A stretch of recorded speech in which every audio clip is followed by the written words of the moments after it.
If you are poor today, it is your fault. Your life is a direct reflection of your thoughts and your actions. The resources and education are out there for you to succeed. So if you're not taking advantage of them today, then that is a choice that you're making. All right, so that was a loose quote from Patrick Bet-David in a recent video that he made on generational wealth strategies. And while I think there are some exceptions to this quote, overall, I'm 100% on board with the message that he is saying. The reality is that it's 100% clear that the information that you need for anything in the world today is out there for you to be successful and achieve what you're trying to do. The most successful people today have 3 consistent traits: resourcefulness, correct education, and commitment to their goals. The reality is there's endless education on what to do, but today we're going to take a minute and talk about some things to avoid doing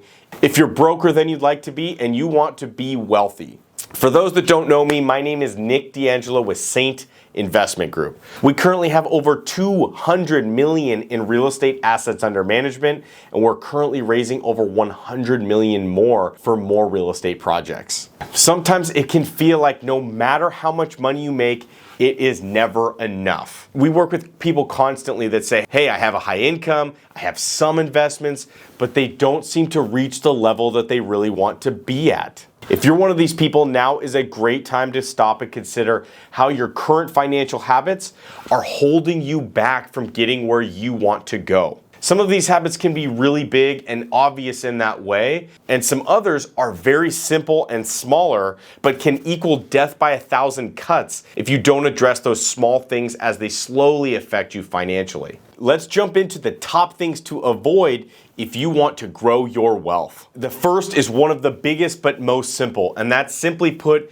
stop spending more than you earn. It is literally the easiest thing in the world to spend more money than you earn on a regular basis. And typically across the US, it's the #1 obstacle that Americans have for building wealth. If you spend every dollar that you're bringing in on a monthly basis, or even more than you're bringing in on a monthly basis, then simply put, you don't have any money left to save or invest. That means you're never making progress towards your financial goals. You are essentially never getting ahead if you're not saving and investing that money. In reality, you're holding yourself back with this strategy. It's not a winning one. Many people are tempted to just immediately blame their income. That is constantly the go-to, is to say, hey, I don't make enough money to save money. But the reality is, oftentimes those same people, even after they get a raise, can say, hey, now I don't make enough money. But if you check their expenses, what you'll see is that their expenses go up every time their income goes up.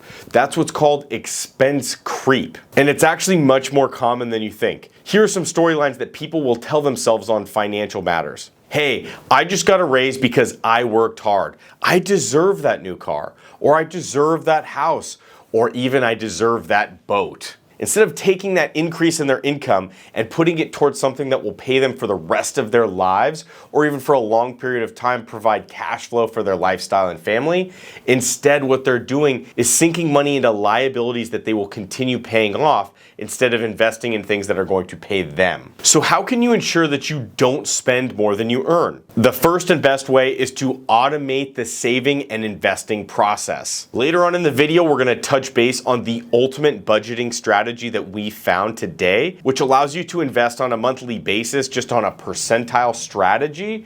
But for now, let's just say this. You want to maximize the amount that you save every month, and this is best done by minimizing your expenses.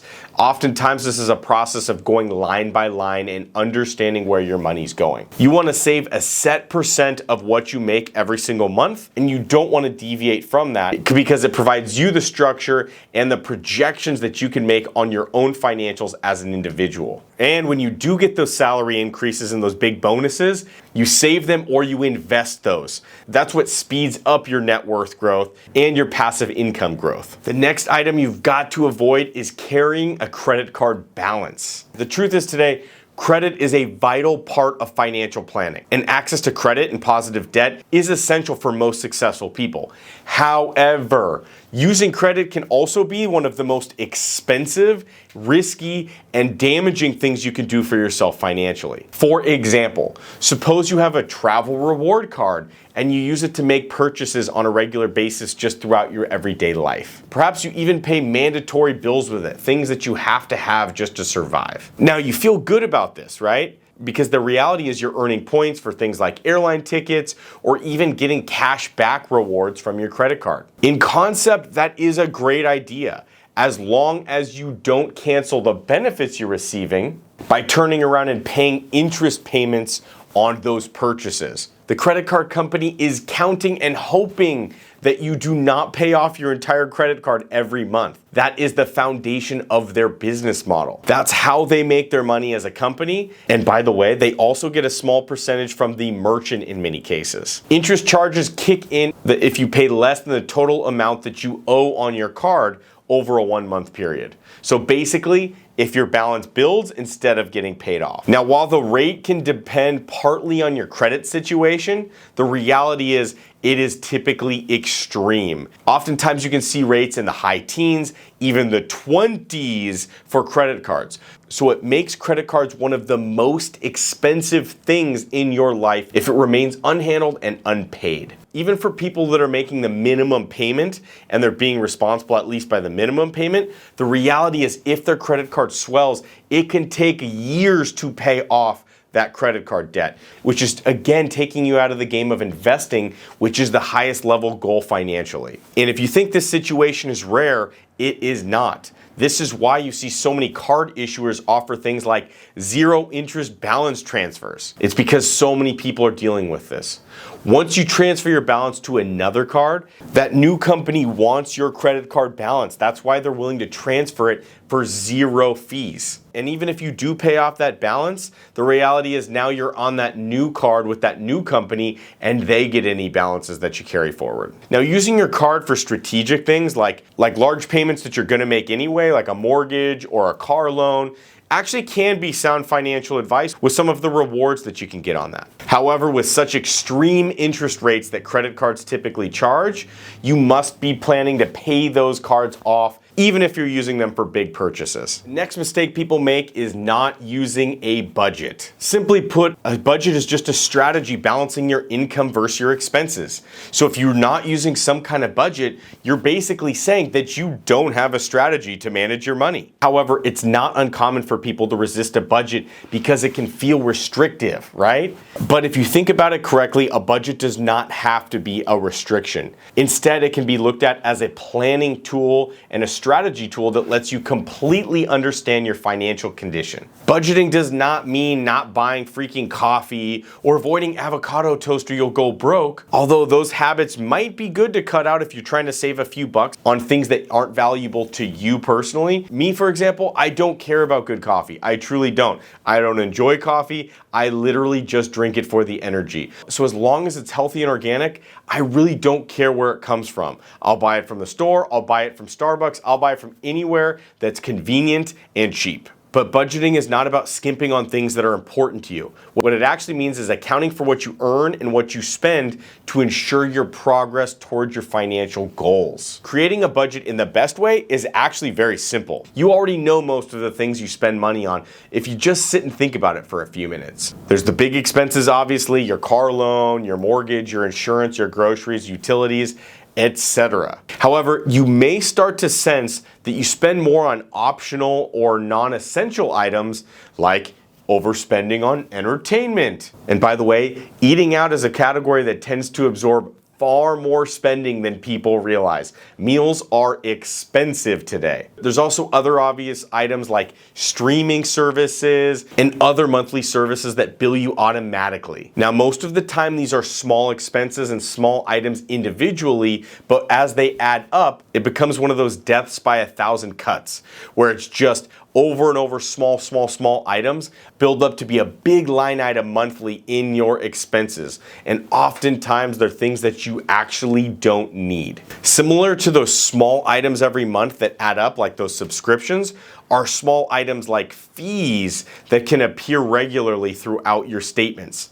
These fees can be from anything from ATM fees to expedited shipping fees, late fees on making payments, or various bank fees that are small but add up altogether. Overall, taking stock of your discretionary spending can add enough to your monthly budget to boost your savings pretty significantly and give you the opportunity to really make progress for your investing goals. What I can recommend from my own life is thinking of it as a game. Basically, gamification of the whole process. Hunting down unnecessary expenditures and thinking of those dollars as ways that you can divert towards reaching long-term financial goals and building passive income. This is extremely satisfying for me because I enjoy strategy overall. So if I know I enjoy strategy and I know that I want to maximize my financials, then what I could do is use strategy and enjoy that game process to see how quickly I can make progress towards the goals that I personally have financially. And part of the long-term game is enjoying the advantage of the fact that the things you invest in long-term are things that actually matter. And the things that are short-term expenditures, which are often just quick pleasures that you forget about later. I mean, think about this. Let's say that you overspent on a quick snack while you're on the road. Maybe you spent $12 on something that you could make at home for just a few bucks. Are you even gonna remember that in a week or even a couple days?